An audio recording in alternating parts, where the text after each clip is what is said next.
এই যে এক বস্তা উস্সি পাইরিয়া লই যাইতেছি বাড়ি, আরো এক বাক লই গেছে মোর ভাই আগে। এই বাজারে সিমির দাম কি কম?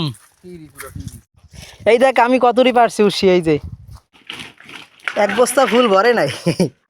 আসসালামু আলাইকুম গাইস, সবাই কেমন আছেন? আশা করি সবাই ভালো আছেন। তো আমি অনেক ভালো আছি। তো আজকে আমি এই বস্তা লইয়ে যাইতেছি আমাকে ওই যে বাড়ির পিছনে একজনের একটা গের আছে, তো সেই গেরে অনেক উস্সি গাছ হয়েছে।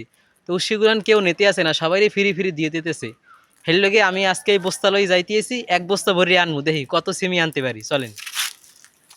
বর্তমানে আমরা গেরের মধ্যে আছি, এর গেটটা কিন্তু অনেক বড়। আর এই যে দেখতে পাচ্ছেন কত বড় একটা গের, অনেক বিশাল আর অনেক জায়গা লইয়া এই গেটটা। আর সিমি পারতে যাইতে হবে আমাকে ওই যে মাথা একবারে ওই ওপার যাইতে হবে। এই বাজারে সিমির দাম কি কম? এই সিমি আমরা নিয়ে দান করিয়া মানবতার ফেরিয়া লই যাম। বেগুন আসলে যাইয়া 200 টাকা কেজি। পরে শেখ হাসিনা কইছে বেগুনির চপ খাওয়া লাগবে না, বেগুনের বদলে মিষ্টি কুমড়া খাও। মিষ্টি কুমড়া দিয়ে বেগুনি বানাই খাও। কি দামই নাই বাজারে ইয়ার। আরে না বেটা, তো সিমি গাছ লাগাইয়ে মানিকদের লাভ হইলো না হেলে এবছর? না লাভ হইছে। এই দেখ আমি কতরি পারছি উস্সি, এই যে সিম, আর এর মধ্যে আড়ি বাজছে কিন্তু খাওয়া যাবে এই সিমের। এলো বস্তা কি ভরে না এখনো। যাই হোক, মোরা এই সিমি বেচছি এই লাখ টাকা ইনকাম করবো, মানে অনেক সিমি পারছি, ব্যাগ তো ভরিয়ে গেছে।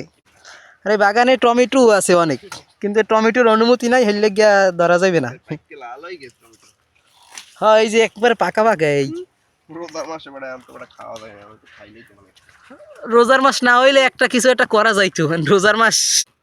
এই যে এক বস্তা উস্সি পাইরিয়া লই যাইতেছি বাড়ি, আরো এক বাক লই গেছে মোর ভাই আগে। দেখি এই বেশি কুটিপতি হইতে পারি কিনা। ল